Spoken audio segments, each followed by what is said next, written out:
Hey, everybody. This is going to be a little different than what our normal reactions are. Since Xfinity today was something, we're going to talk about it today. We're going to talk about the truck race today.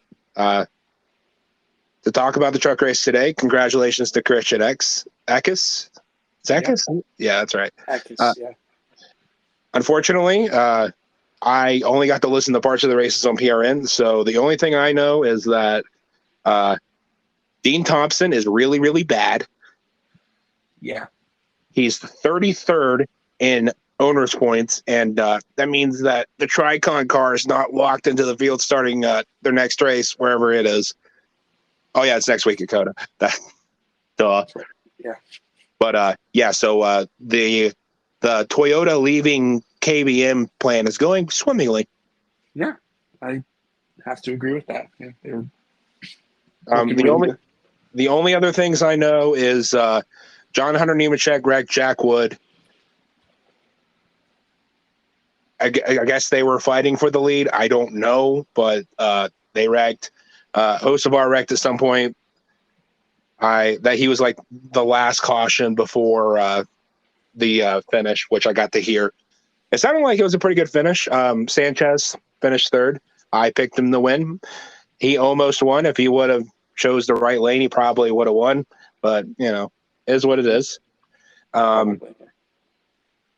did see a tweet that for some reason was comparing Eckes to Juan Pablo Montoya. What? That makes no sense. No. Their reasoning was something along the lines of, man, I bet McNally Racing feels a lot like Chip Ganassi right now. Getting a hot shoe, whoever or something. I don't know. I didn't read the whole tweet because it was just stupid. But the only thing that I could think of in response to what I did read of it, because I just kind of turned my brain off because I gave up, is that Mr. McNally is probably really happy that Derek Kraus isn't driving in that truck. As anybody would be, probably, but yeah. Well, unless you're Derek Kraus or, I guess, Freddie Kraft. But Derek was just paying him, so I don't know if Freddie really cares that much. True. That's probably mean. They're probably friends, but whatever. Outside of that, I don't know anything that happened in the truck race. No one was complaining about Jamie Little, so I'll watch it back when they upload it, but I assume she did a good job. She seems to have found a spot for herself, and she sounds much better than Vince Welch, so good with it. Her finish call was pretty good, from what I heard of it. I didn't hear it live, but yeah, I was listening on PRN, so I didn't get the broadcast feed. So yeah, but it's all right. So let's talk about Xfinity. Before we talk about Xfinity, though, can we talk about how we called that for Max Verstappen? He blew up. He wasn't being serious. Not at all. It was just wishful thinking. But I guess he blew a drive shaft or something. I guess so. I don't know. So he's starting 15th tomorrow. So we'll see how many laps it takes him to get to first. I'm not going to do a bet on that because my tinfoil hat's staying away. I'm kind of hoping that he just goes to pass Lewis Hamilton, and then like him trying to pass Lewis Hamilton and losing his mind like every other time he tries to pass Lewis Hamilton, and they both just wreck. No offense to Lewis, but if he could take one for the team, right? Just like in practice where Verstappen was slow on the track and Lando was on his flyer. If Lando just should have just went into him. I mean, what's the worst that's going to happen? Right. Just take one for the team, Lando. I mean, you already got to excuse off an entire year of your career being wasted because of Zach Brown on Daniel Ricciardo, who did nothing wrong. Not at all. So why don't you do me a favor and take one for the team? The team I don't root for anymore, but it's fine.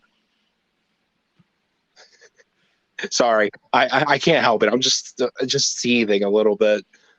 Yeah, but it's fine. It's healthy. You just let it out. I will say, since I brought it up, I am very happy to see Oscar Piastri. Is that how you pronounce it? Piastri? Hell if I know.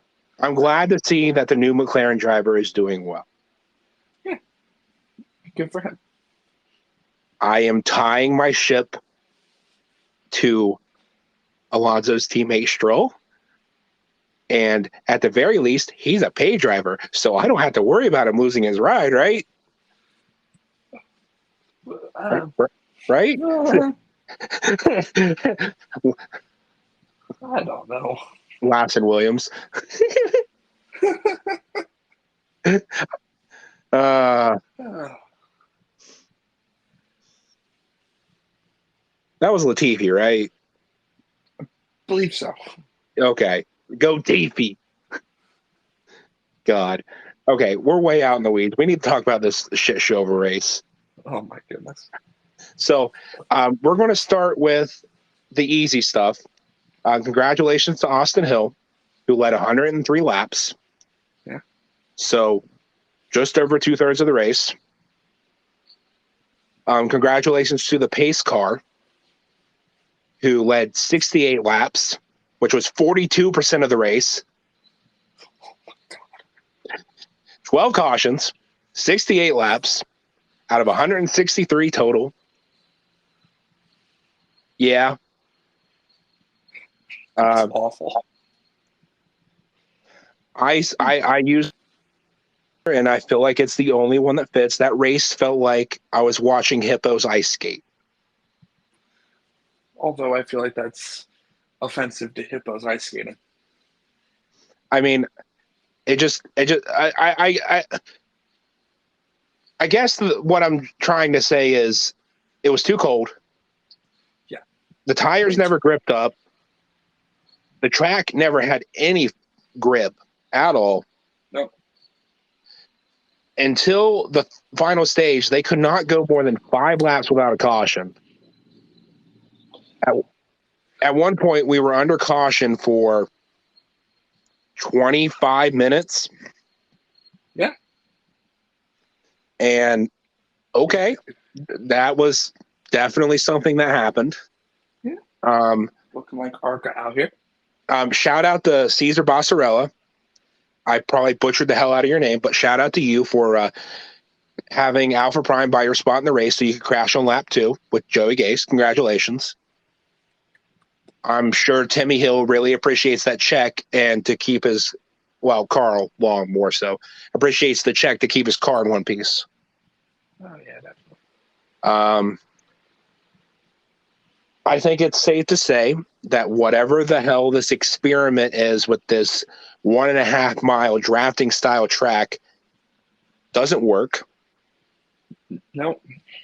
I mean, we have not seen the Cup race yet, but it's supposed to be colder tomorrow, and I have absolutely no faith that it's going to be good. Different car, different tires. I'm really hopeful. We had 2 cars wreck in qualifying. Yeah, fair enough. Which, to be fair, one of them was BJ McLeod, which wasn't his fault. He got up in the marbles, which I don't understand how there were marbles because it's this. I don't understand. I don't get it. The new pavement's like barely a year old. Yeah. I know they made it to wear out faster, but there's no reason that you couldn't take a blower around the top of turn 3 and 4 and blow that shit out of there. Unless I'm misunderstanding how abrasive this pavement is, and they just couldn't do that. If that's the case, I apologize. And shout out to Christopher Bell for keeping it off the walls when he spun out. Okay. That looked really freaking scary. I'm not going to lie. It did. But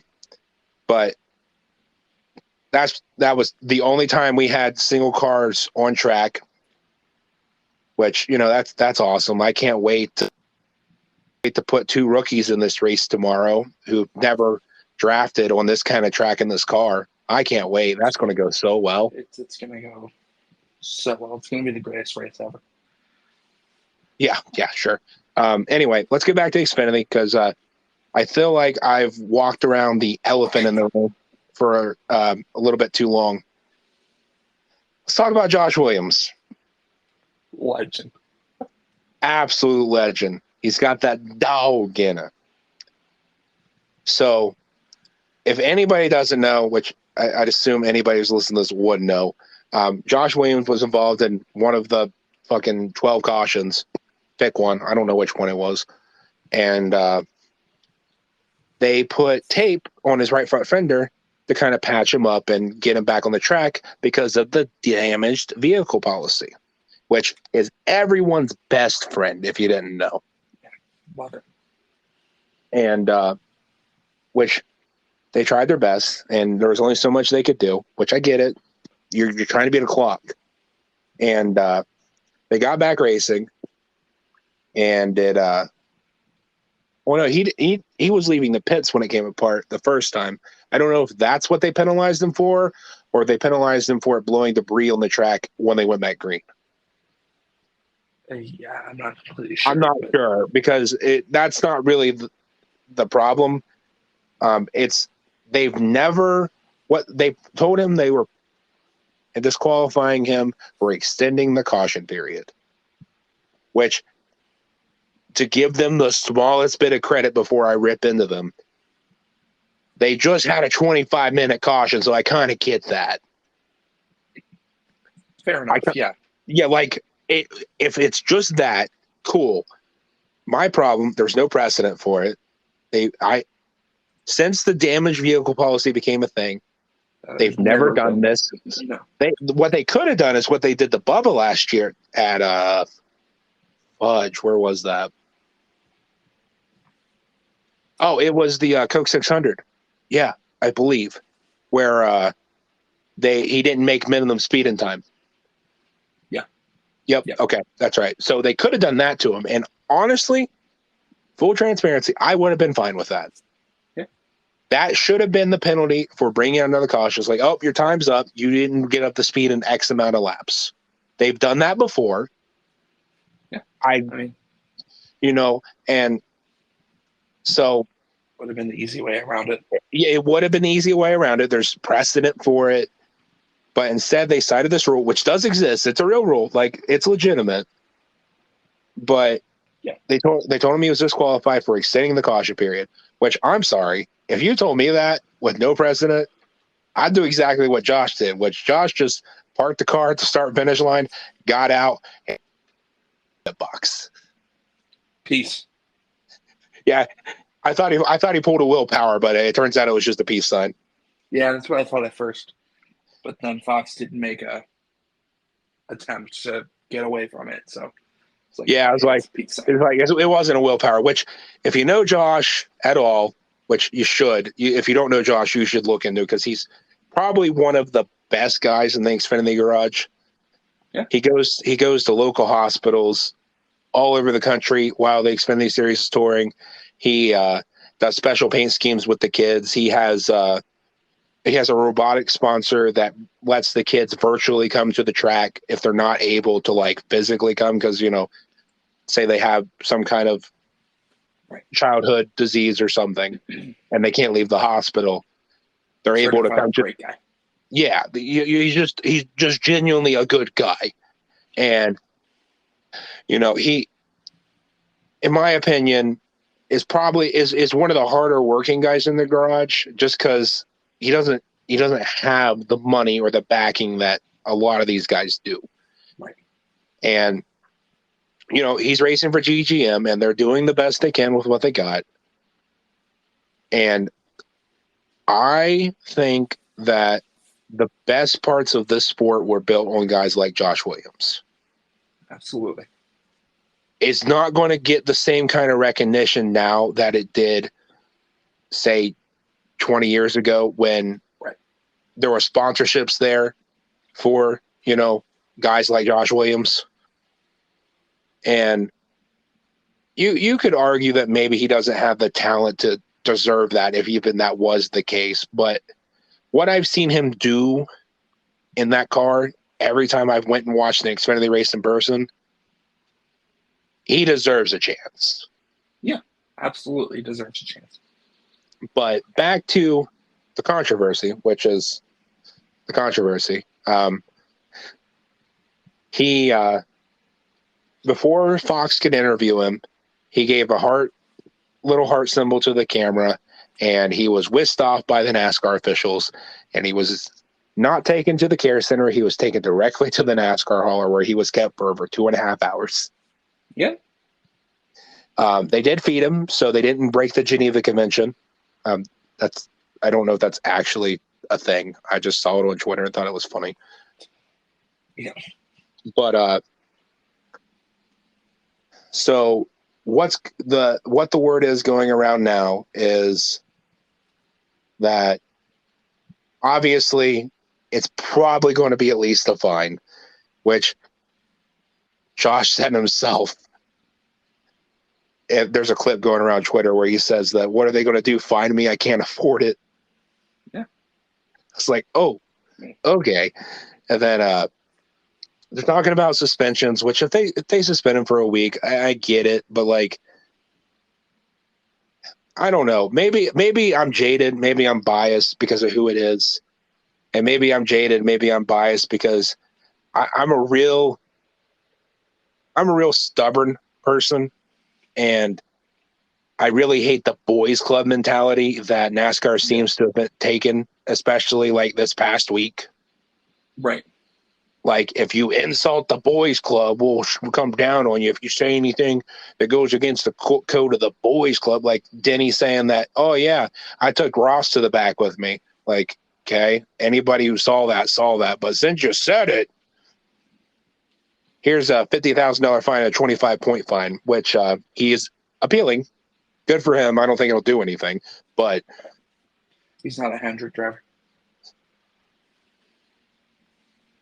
You said it, so I'm going to use the segue into it. And I mean this as I'm going to say this, and this isn't because of who it is. It's because it's the best example I could find. Full transparency. So Josh got disqualified for spreading debris around the track and extending the caution period. That's per the rule per NASCAR, right? Yes. 2021 Roval. A certain Mr. Harvick decided to pay a certain Chase Elliott back for a prior incident at the Bristol night race. And he didn't rack him good enough. No, he did not. But they taped Elliott's bumper cover back on after he got wrecked and the caution came out, and the tape didn't hold. So what resulted of that was Chase running around for 20 laps with a bumper cover half hanging off before it finally fell off and caused caution. Yeah, I mean, which I don't care. I don't think Chase should have been parked for that. Not at all. I think they should have made him come down and fix it or take it off instead of letting it cause a caution.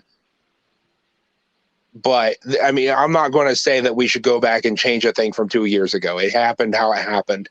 But I believe that should be the precedent.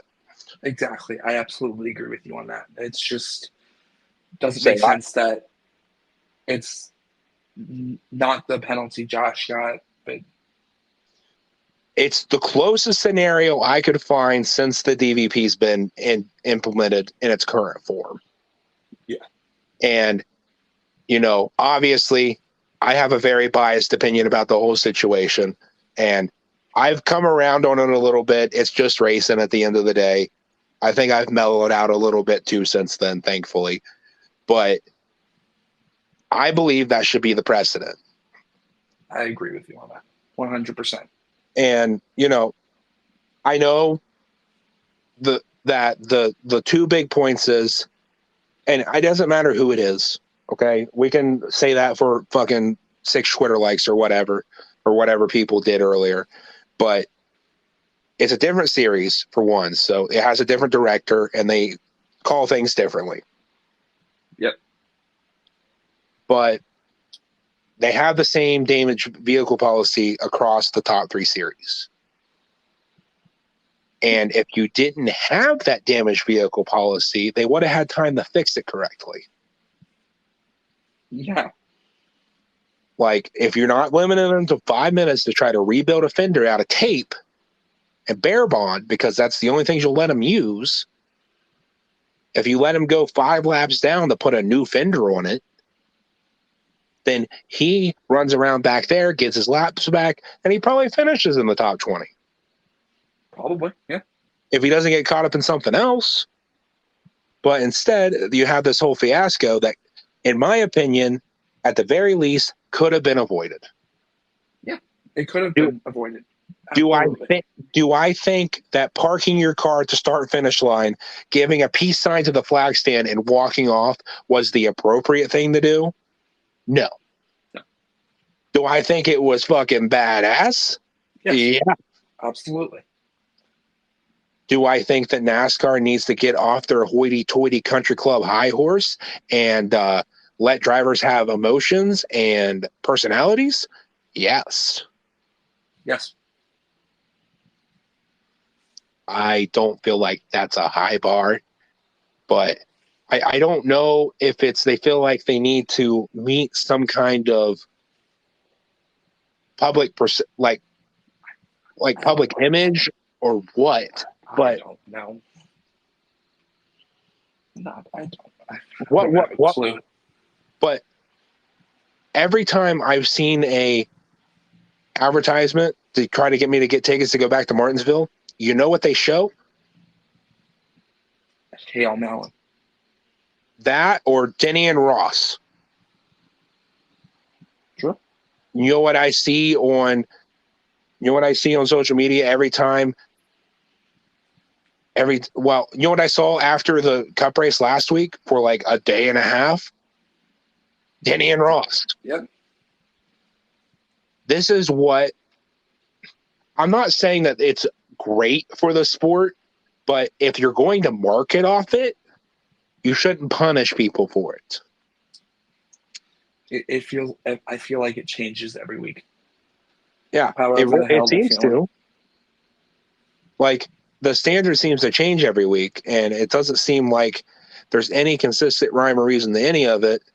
Like, we could sit here and say, oh, this team gets this privilege and this team gets shafted, and I don't care about that, because that just gets into a whole different thing and a whole different level of politics, which is NASCAR as it's always been. There's always been people that have been favored. There's always been people that have been told to, buzz off. Absolutely. As far back as when the drivers tried to form a union, like back when they didn't want to race at Talladega because they thought it'd kill. Which, honestly, at the time, yeah, I get it. Yeah. But Big Bill didn't let the guy who started that drivers union come back for years. No, he did not. So it's always been this way. It'll always be this way. But just let the drivers breathe a little bit. Like, yeah, don't let them go out there and say, hey, this car is a hunk of junk and, I hate it. Like, I get that. Yeah. But if you have a driver who's prominent in your sport, who's advertised in your sport, and he goes out and says, hey, yeah, I decided that, that guy wasn't going to finish any better than me. Okay. As long as he doesn't a wall, wreck him out completely. Yeah. There's a line there. Like, Denny didn't Matt Kenseth Ross. Right. I feel like at a certain point, Ross maybe deserved it. Not now, but at a certain point he did. Yeah. I can see where you're coming from. Definitely. I mean, it's one of those things. Is it an appropriate response? No. Not at all. But do I understand it? Yes. Right. It just, like, So you won't let a driver come out and say, "Hey, I did the thing that it looked like I did," because everyone saw it and it was plastered all over all NASCAR media and social media for a day and a half before I said anything.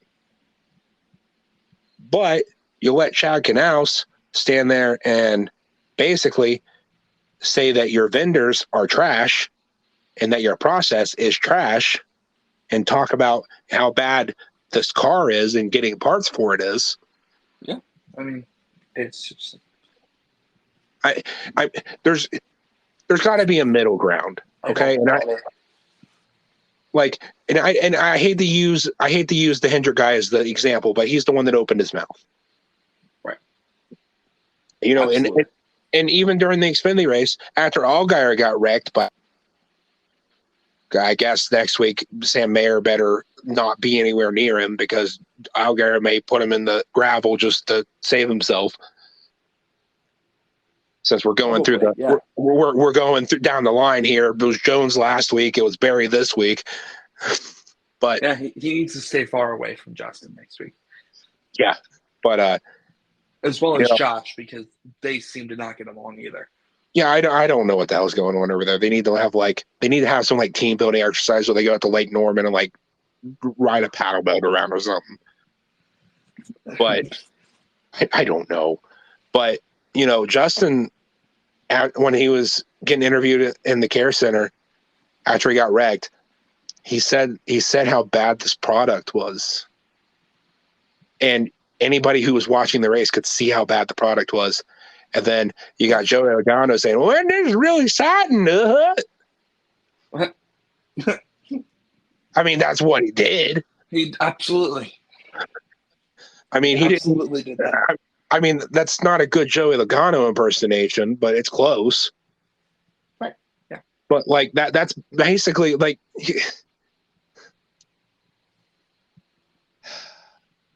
you can only put so much lipstick on the pig. Sorry, like that sounds terrible, and that makes me sound just like the, rednecks that like the Crash Fest, but that's what it is. It's ugly. Absolutely. They've taken what was, and I know Atlanta needed repaved. I know it. Why'd you have to go and ruin it? It makes absolutely no sense. You killed it. It's dead. It is now dead. Like you turned it into Texas. I don't even know Texas is as bad. We'll see on the Cup race tomorrow, but like, man, what the hell? Yeah, racing was bad. Not good last year, but not nearly as bad as it is this year. It's so manufactured, man. Like, I get it. Okay, I understand what this drafting style, pseudo speedway, super speedway style is supposed to be. Drafting track. Whatever. Again, you can paint whatever amount of lipstick you want on the pig. It's still a pig. Yeah. Okay. And there's probably people up here that are into that, but like, whatever, that's their problem. Okay. Yeah. Both the on track product and pigs. That was the joke. But anyway, you can paint it any way you want, but when it boils down to it, it doesn't work. Not at all. Clearly. Like, I could be wrong. It could just be the cold weather. I don't know. I guess we'll find out when we come back in July for the night race, which is not going to be much warmer, so I don't know what. It will be like 75 degrees. Maybe. It's Atlanta in the summer. It's going to be hot, regardless of what time it is. I hope so. It's steamy at night. I hope so, man. I don't know. We can talk more about it tomorrow when we record the rest. I'm just going to keep going in circles on it, but as of right now, based on all the races I've seen at New Atlanta, there's a reason I call it ass. Yep. Okay? I'm starting to agree with you. And it's kind of sad that it took me this long. All you had to do was take that same pavement that you have down on it, which is good pavement. It does exactly what it was supposed to do. Yeah. The problem is everybody's packed up together, and there's you can't do anything. No, not at all. And if you get loose, you're done. But whatever. We'll see if the cup race is better. We'll leave this at this, and we'll either put it in before or we'll put it in after the other stuff. I don't know. We're recording this the day after the races, so I'm not sure how it'll flow into whatever I end up cutting out of the other mess that we recorded Saturday night, because it just kind of devolved into reminiscing about days gone by and Atlanta being ruined. That's very true. Yeah. But regardless, we are here to provide a service, and we are going to provide the service. And we're just going to start by talking about the F1 race in Saudi Arabia, which was better than Bahrain. It definitely was better than Bahrain, but I still wouldn't classify it as great. No, but I mean, enough happened to where it was moderately interesting. Absolutely. Checo won. Woohoo. Fernando both got his 100th podium, lost it, and got it back again. Yeah, that's something. So, congratulations, Fred, on your 100th podium in F1. Seeing you lead off the start, even though you didn't start in your block, and it cost you a 5-second penalty, which almost cost you another 10-second penalty, which cost you your 100th podium. You lead for a few laps. Absolutely, yeah.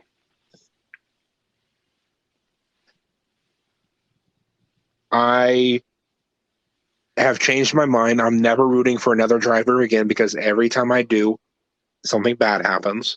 Yeah. Sorry, Stroll. Yeah, that's totally your fault there. It's honestly, I should have known better. Probably, yeah. I'm just a Drive to Survive fan, even though I haven't even watched a single episode of it. That's why I like Daniel Ricciardo. That's it's all my fault. I've ruined the sport. But no, it was decent. By F1 standards, it was a pretty good race. We've been spoiled by 2021 and all the drama that it was. I don't think we're going to have that this year. I think the most drama we're going to have is Verstappen crying about finishing second. Yeah, especially to his teammate. Oh, man, the shame. Yeah.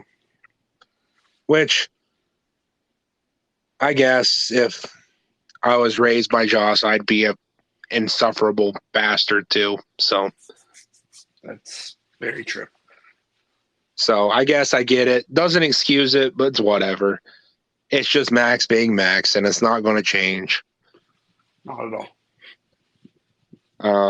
I did like the harebrained theory that I saw on TikTok that if Max locks the Drivers' Championship up by the Dutch Grand Prix, he could just go on vacation for the rest of the year, and Ricciardo can come in and drive the rocket ship. That'd be cool.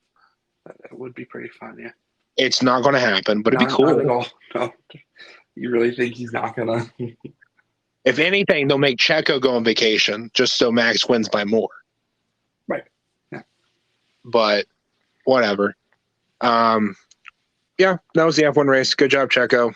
He seems to have a knack for street circuits. Yeah. He seems to do way better on street circuits than he does on the traditional tracks. So with them adding yet another street course this year, maybe he'll win in Vegas. Probably not, because Max will cry, but we'll see. Absolutely, yeah. But yeah, that was the F1 race. It was okay, I guess. I don't know. They're over 90 minutes. So I mean, even if it's mid, it's just like an hour and a half of your time. That's mid, Right. and not like not like 3.5 hours of your time. That's mid. Right. Speaking of the Cup race, yep. It was definitely a race that happened. Out of all the races that happened this weekend, it was definitely one of them. It was probably the best race at Atlanta this weekend. That's very true. Yeah. Both not a high bar at all, but yeah. The IMSA race at Sebring was better. I only got to watch like an hour and a half of it, but it was 12 hours, so I think that's fine. Yeah. About as much time as you spent on F1. Yeah, I mean, yeah. I didn't watch the WEC race, so I can't tell you what happened in it, but I'm sure it was good too. Sebring's a great track. Anyway, I'm avoiding talking about this race because there isn't really much to say about it. There really isn't. At one point, I texted you and I was like, "Can someone do something, please?" Yeah, they spent most of the first two stages Loganoing off laps. Yeah, they were just following Penske. Yeah, so Logano dominated. Yeah. Joe logging laps at the front of the field. Good job. He did win. Congrats to him. He deserved it. He put himself in the best spot. He better be buying Corey LaJoie a set of tires for that push that got him to the lead. That's true. Very good finish for Corey as well. Congrats to him. Yeah, highest finishing Chevy. Yeah. He finished fourth. I want to give a shout out to my man Ross Chastain for somehow, yet again, pissing off half the field. Yeah, I'm still not completely sure what happened there. Well, he clearly did not touch him. Oh, I'm not even talking about the Harvick thing. The Harvick thing, he knew what he was doing. I don't care if he didn't touch him. These cars make all their downforce underneath the cars now. We all know that, right? Yeah, true. So what happens when you push up into the ass end of that and take away all that air from the diffuser? Very true. It takes away all the downforce. And he did it in the middle of the corner at the highest speed possible. He knew exactly what he was doing, whether he'll admit it or not. I don't care. But it's whatever. It's just Ross. I can't even. I mean, I was madder about it yesterday, and I was mad about it because, again, Ross knows what he's doing, and once again, Harvick's in the lead, and something stupid happens. Yeah. So, I'm numb to Harvick's getting screwed out of races, but it still sucks when you see someone wreck him, whether or not they made contact or not. I'm going to say that Ross wrecked him, or at the very least, helped him get 90% of the way to wrecking. That's a fair assessment, I think. But what bothered me more than that, surprisingly, I guess it might be where I'm starting to transition my fandom with Harvick retiring into the year. Coming to 2 to go, the 48 spotter and the 1 spotter had communicated between the two drivers that Ross wanted to work with Bowman to pass Cindric because Cindric was easily the weakest of the Penske trio all day. Absolutely, yeah. I don't know if he was just loose. I don't know if he just didn't have the horses under, or if he was just scared, but he could not hook up the way that the 12 and the 22 could. And he was slowing them down. And anytime that he was at the front of a line, he slowed it down. Yeah. Anytime he was third back in the line, he was slowing it down. And I think, I don't know. It could just be still be a young thing. Hopefully he figures it out. But the one had told the 48 that if he went out on the 2, that he would go with him and they would go past him and send the 2 up the middle. Well, the 48 made the move and Ross left him out to dry, and it cost them both top 10s. Yep. So NASCAR deleted the video, but they had it up for a minute of Bowman going over and giving Ross what for about it. Just yelling at him, not like physically hitting him, because if you touch the watermelon boy, you're gonna get a fine, right, Denny? That's true. Yeah. But Very true. well, sorry, if you do it and admit to it. Right. I mean, there's a camera. There's evidence that you did it, so No, it doesn't matter if the camera sees it, as long as you say, "No, I don't know what you're talking about, bro." Someone's going to Matt Kenseth, Ross Chastain, and be like, "I don't know, man. The car just broke. Yeah, blew a tire. Crappy ass parts."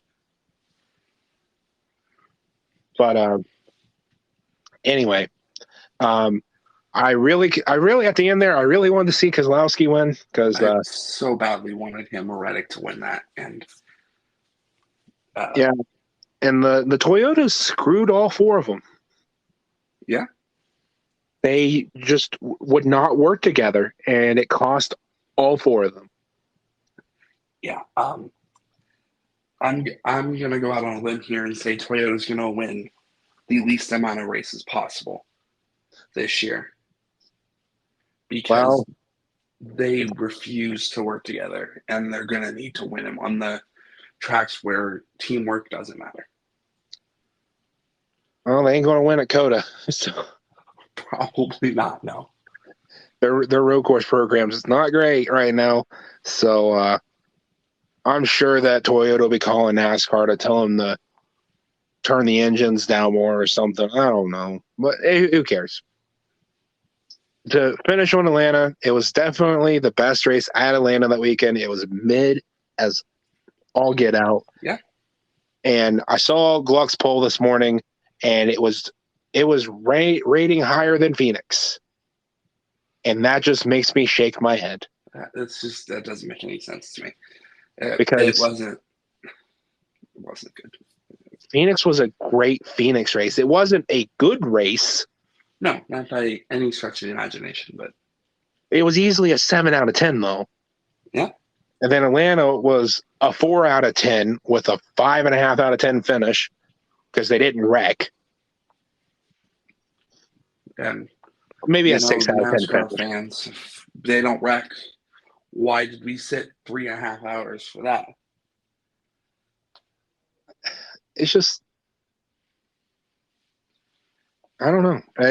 It perplexes me, because last week was fine. I don't know. I was watching Harvick most of the race, and at least at Phoenix, and watching him just work his way up and work his way up and work his way up was entertaining as hell. I didn't care who was leading the race. Maybe I just watch it for different reasons than different people, I guess, or different reasons than the mass majority of people. If you go into a race thinking it's going to be terrible, it's going to be terrible.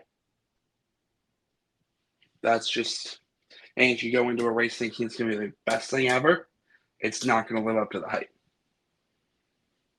I just go in the races because I want to watch a race. I don't really. I try not to put any expectations on it anymore, because I'm almost always disappointed now. Yeah. It's just like, whether or not the product's good or not,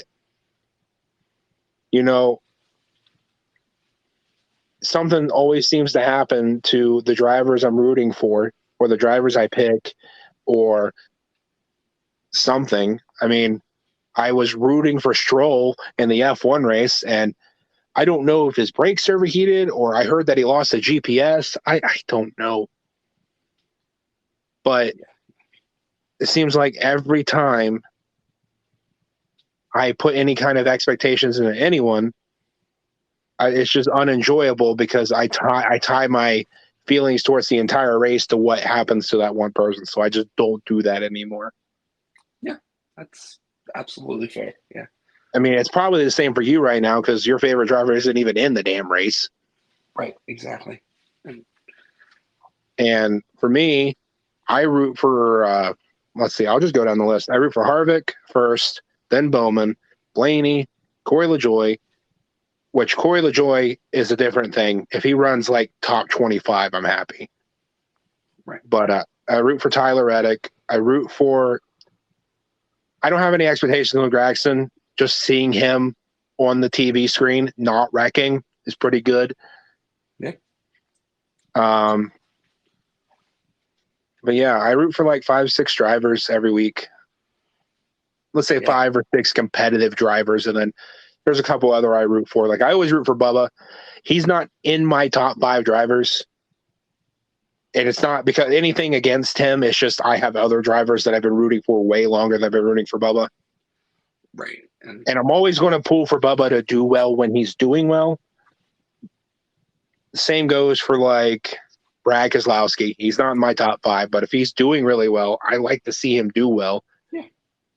You know, and I'm not going to say the same goes for Austin Cindric because it doesn't. It absolutely does not. But I will say I've come around a long way since sitting at Mid-Ohio in 2021 and flipping him off every time he drove by. Good point. That's true. Flipping him off and screaming about daddy's money. But since Chase went down, it's been hard for me to like actually get into a race. And I know that sounds crazy, but like when you don't have a person you're 100% rooting for, it's hard to watch sometimes. I like Blaney, I like Bubba, but not nearly as much as I like to root for Chase. And when since he's not there, it's hard for me. Yeah, I get that. Whenever, like last year, when went to the Bristol Dirt Race and Harvick had the no good, very bad day where he was done by the end of stage 1. I don't know if that was my turning point, but looking back, it definitely feels like my turning point because I was like, man, he's going to be gone for good soon. Yeah. What the fuck am I watching for then? Exactly. Like, I mean, it was easier when I was younger and like Mark Martin retired because I already had Kevin to root for. And it was even easy when like Kenseth retired and Johnson retired, even though I didn't really like him until like 2015. Yeah. But like, you know, Carl Edwards retiring and I don't know. Harvick's been the constant for me. And he's going to be gone after November, and I don't know how I'm going to deal with it. I mean, I'm still going to watch. I got other drivers to root for, but you're right. It's absolutely different. It's 100% different. It's like, I don't know. Oops. Yeah, especially when, you know, I don't know. It's weird. The whole thing's weird. I don't know. Yeah. I don't know.